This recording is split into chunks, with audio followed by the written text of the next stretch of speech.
Bonjour, bienvenue sur Cine Sensei, je suis Mehdi. Aujourd'hui, dans le blockbuster de l'été, notre épisode 2 va se consacrer à plusieurs films, 4 films du coup pour aujourd'hui. C'est les JO de l'été, les JO du blockbuster.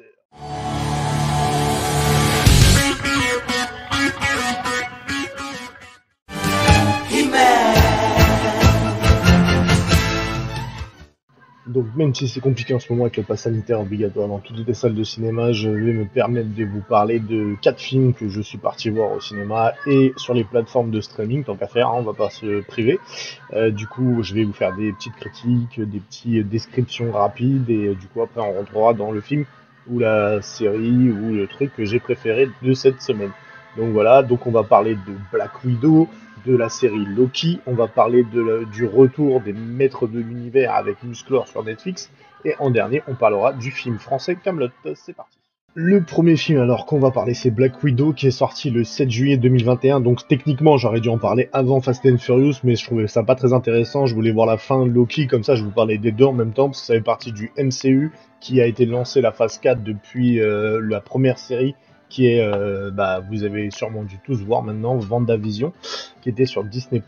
Donc du coup, Black Widow devait amorcer la phase 4, et du coup, il a été retardé sans arrêt à cause de la pandémie Covid, et du coup, enfin, le 7 juillet, il est sorti au cinéma, la réouverture des cinémas et tout ça. Donc voilà, j'avais déjà fait une première émission sur le MCU et les faits sur phase, j'avais dit que j'allais faire une critique, donc là voilà. Simplement Black Widow, comme je vous ai dit, on la connaît depuis Iron Man 2 d'ailleurs, qui était une première apparition dans le film Iron Man avec Tony Stark. C'est toujours joué par le rôle principal par Scarlett Johansson. Du coup là on apprend enfin que ses origines, d'où vient le nom Black Widow, qui c'est qui l'a formé, que c'est quoi son passé, par où elle est passée, tout ça. Donc du coup, le film se situe entre le film Captain America Civil War et juste avant Infinity Wars, Avengers. Du coup, ça vous explique cette période de transition où les Avengers se sont séparés à cause de l'accord de Sokovie. Les Avengers n'ont plus le droit d'exercer, donc ils sont tous en fuite les uns après les autres. Et du coup, Scarlett Johansson, qui joue toujours Black Widow, se cache tout simplement et ne veut pas qu'on la retrouve à cause de ce qui s'est passé. Et du coup, par inadvertance, elle reçoit une sorte de colis. Je vais pas trop spoil, hein, je vais essayer de le dire le moins possible. Et est attaquée par Taxmaster qui veut après sa vie. Et du coup, c'est là que Scarlett Johansson, enfin Black Widow, se lance dans cette nouvelle aventure. Donc comme j'ai dit, je vais en dire le moins possible, je vais spoiler le moins possible. Donc le film dure à peu près 2h20, 2h10 à peu près. Donc en fait, il y a deux façons de voir le film. En fait, il y a une première vision, c'est qu'en fait vous voulez savoir ce qui se passe pendant la période de transition entre Civil War et Infinity Wars. Donc l'histoire tient la route, l'histoire est pas mal, elle est bien montée. On en apprend plus sur Red Guardian, qui est le Captain America russe, hein. On en apprend plus sur sa pseudo-sœur qui va passer le flambeau, je pense, très bientôt. On en apprend un peu plus sur l'espèce de secte Black Widow. On apprend vraiment pas mal de choses. Donc c'est intéressant, cette histoire-là, elle est pas mal. Black Widow, Scarlett Johansson est très très bon dans son rôle, elle la maîtrise, hein. Marvel ont réussi à faire ce qu'ils voulaient faire, hein, parce qu'à la base, le film Black Widow, ça devait ressembler au film Wonder Woman de chez DCU.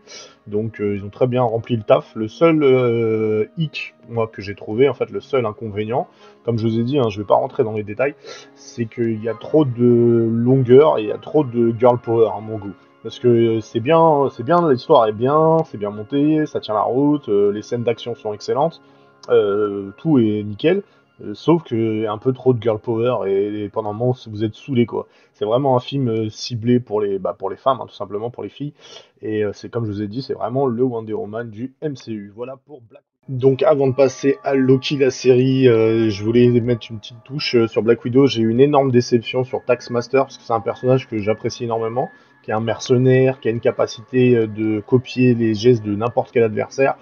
Et là, malheureusement, ils ont détruit le personnage. Franchement, j'ai été vraiment déçu par rapport à ça. C'est vraiment dommage parce qu'il y avait du potentiel. Et au final, quand vous avez révélé qui est sous le masque de Taskmaster, je vous le dirai pas de toute façon. Faudra aller le voir le film ou attendre qu'il sorte en Blu-ray. C'est la déception quoi. Vous dites mais non, c'est pas ça quoi. Ça tue le film en fait. Et je trouve ça vraiment dommage. Après l'actrice, la nouvelle actrice, la petite jeune là, qui joue le rôle de la petite sœur de Black Widow. Comme je vous ai dit, j'ai du mal avec les noms, désolé. Si elle est pas mal dans son rôle, à voir. Et à la fin du générique de Black Widow, comme dans tous les MCU, il faut attendre la scène post-générique. Et là, en fait, ça vous amorce la suite, en fait, que je ne spoilerai pas, je vous dirai pas. Et du coup, on sait que, bah, en fait, que ça va continuer sur autre chose, quoi. Et du coup, à suivre. Et donc, du coup, on passe à Loki. Alors, Loki est la troisième série produite par Marvel et Disney pour la plateforme Disney+. Loki prend la suite quand Avengers Endgame se termine. Pour ceux qui se rappellent, en fait, les Avengers remontent dans le temps pour récupérer les pierres d'infini et ils arrêtent Loki au moment du premier Avengers. Et Loki tombe sur le Tesseract par inadvertance et du coup se fait téléporter. Et du coup, en fait, ça reprend à partir de cette scène-là. Loki apparaît dans un espèce d'entreprise qui s'appelle le TVA et qui en fait c'est eux qui gèrent le continuum espace-temps. En gros, s'il y a une erreur dans le temps, c'est une sorte de police du temps pour corriger les erreurs du temps. Donc Loki arrive là-dedans et du coup est embauché par Owen Wilson qui joue un nouveau personnage pour réparer les erreurs des fameux variants, ce qu'ils appellent les variants. Ce sont des Loki apparemment qui foutent la merde à travers le temps, quoi. Et du coup, au début, Loki, la seule chose qu'il veut, c'est récupérer le Tesseract et se fuir. Et du coup, après, par la suite, il se joint à Owen Wilson pour traquer les variants et traquer Loki. Et c'est là qu'on apprend qu'en fait, un autre Loki qui est d'un monde parallèle. Et là, c'est là qu'on commence à sentir un peu le Marvelverse qu'on a amorcé depuis WandaVision. Et enfin, on a des réponses. Que en fait, il y a un deuxième Loki qui s'appelle Sophie, qui est une femme, et que depuis, en fait, a eu des gros soucis. Et du coup, c'est elle, en fait, qui fout un peu le bordel dans l'espace-temps et les mondes parallèles. Du coup, donc pour la critique de Loki, moi personnellement, j'ai pas spécialement accroché. J'ai trouvé ça pas très intéressant. J'ai trouvé ça long et pas très. Ça tourne en rond en fait. Mais bon, on est obligé de passer par là pour lancer enfin le multivers. On espère que ça va aboutir sur autre chose. On sait que d'ailleurs Loki sera dans Doctor Strange 2, le Multiverse of Madness. Et on espère que dans Spider-Man, enfin, il y a un Spider-Verse. Et du coup, il sera associé à Doctor Strange et justement Wanda dans le Doctor Strange 2. Et du coup, voilà, il y a une saison 2 qui a été annoncée parce que la série a bien fonctionné. Ça se termine enfin sur sur la série Loki. C'est vraiment le dernier épisode qui est intéressant parce que enfin on voit le fameux méchant qui va apparaître dans Ant-Man 3 qui s'appelle Kang le Conquérant et qu'on apprend enfin le multivers, qu'il y a d'autres mondes et que chaque monde en fait a été détruit ou possédé par Kang le Conquérant. Et du coup, voilà, là on a enfin lancé le Marvelverse, enfin. Et du coup, Owen Wilson a un rôle plutôt sympa et plutôt intéressant. J'apprécie le personnage, j'espère dans la saison 2 il sera encore là. Et du coup, ouais, si j'avais une note à mettre sur Loki, je lui mettrais sur 10, je lui mettrais un 5 ou un 6, quoi, pas plus, quoi. Parce que c'est vraiment le dernier épisode qui est intéressant, sinon le reste de la série, sans intérêt, quoi. Franchement, sans intérêt. Donc, deuxième film qu'on va parler, c'est Camelot, premier volet. D'ailleurs, c'est la première fois qu'on va parler d'un film français sur Sin Sensei, hein, comme quoi il y a un début à tout. Du coup, au début, j'étais pas motivé pour aller voir Camelot, mais je sais pas, le fait de voir la bande-annonce et d'avoir vu des critiques plutôt positives, ça m'a intéressé de voir ce que ça donnait. Du coup, moi je connais pas la série par cœur, hein, je suis désolé. J'ai vu des épisodes comme par-ci par-là, comme il passe à la télé, mais je connais pas par cœur. Donc je vais me servir de Wikipédia, ton meilleur ami, donc quand on galère. Donc alors, Camelot est sorti le 3 janvier 2005 apparemment, il terminé le 31 octobre 2009. Il y a 6 saisons et 458 épisodes.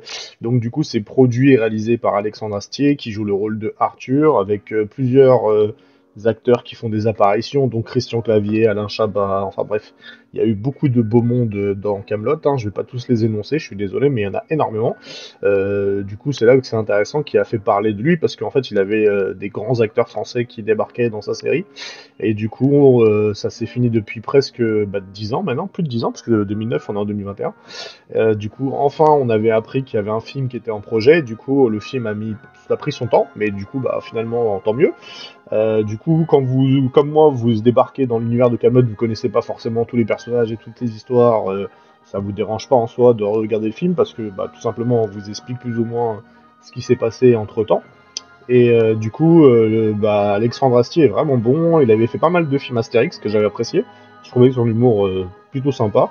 Et même les quelques épisodes que j'ai vus de Kaamelott, franchement, c'était intéressant, c'était assez drôle. Du coup, voilà, donc bon film, bon divertissement. Je vais vous dire ma critique après. Il y a eu pas mal, il y a des bons acteurs aussi. Il y a Christian Clavier, il y a Alain Chabat, il y en a quelques-uns qu'on connaît, hein, bien sûr. Il y a aussi toute l'équipe de Kaamelott qui est là.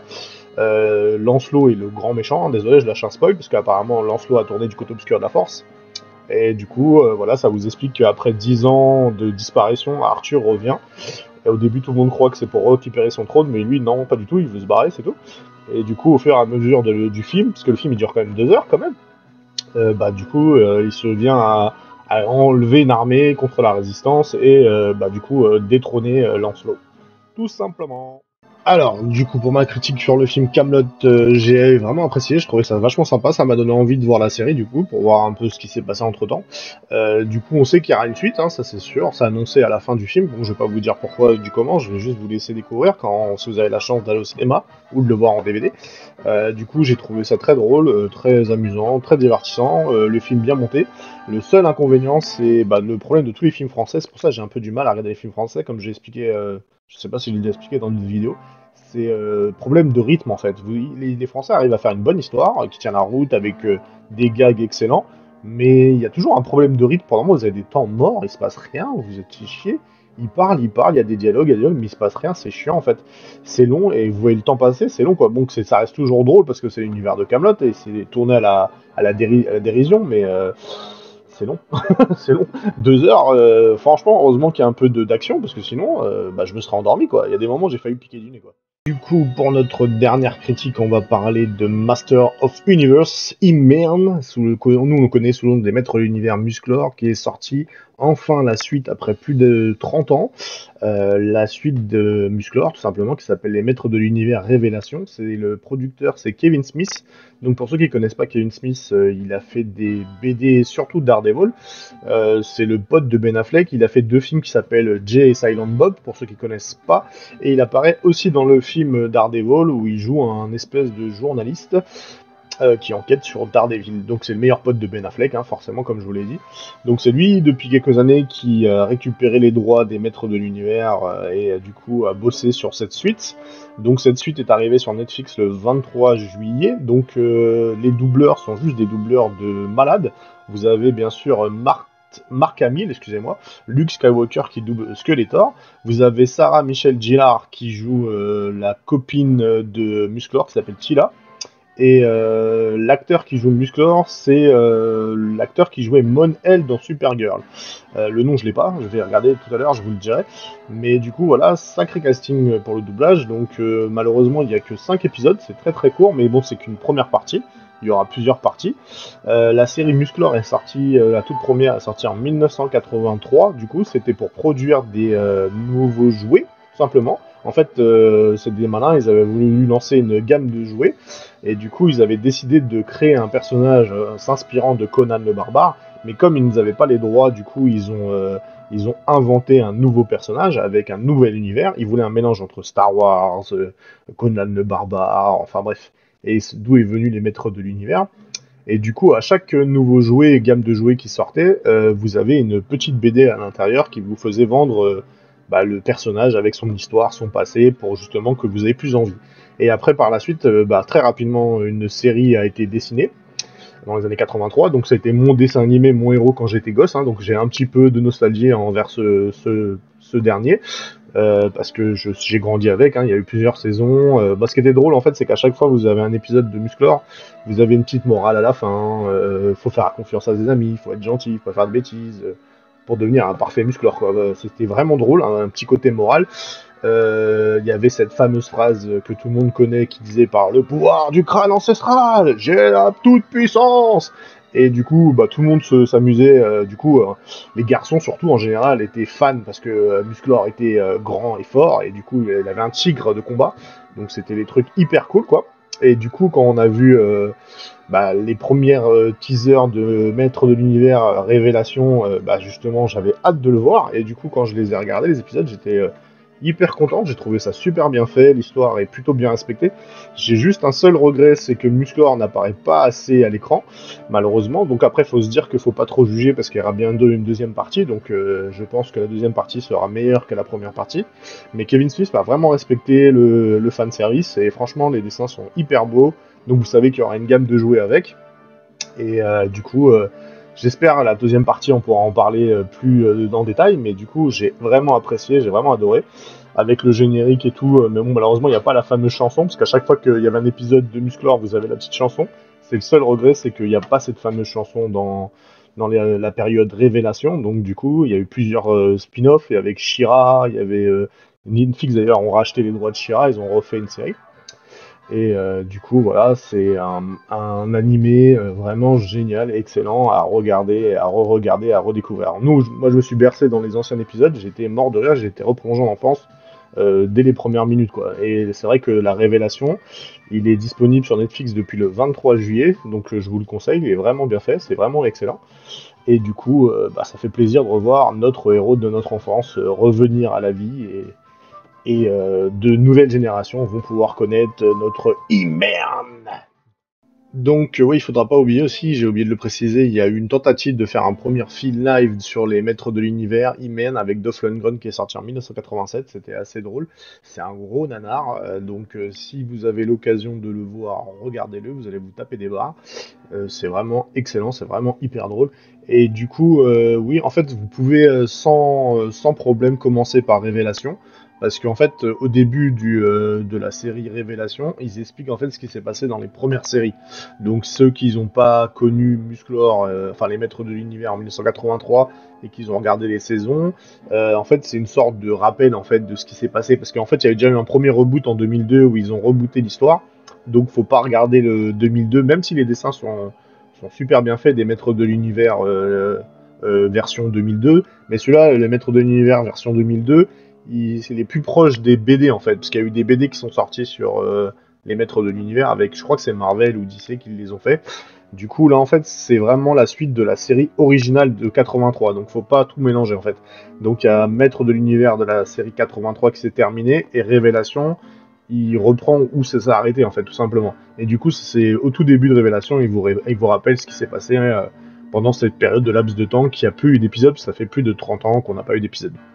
Voilà, donc j'espère que cette émission vous a plu. Donc ça a été assez costaud de faire une 4 critiques dans une seule émission. Mais bon, on aime les défis, on aime ça.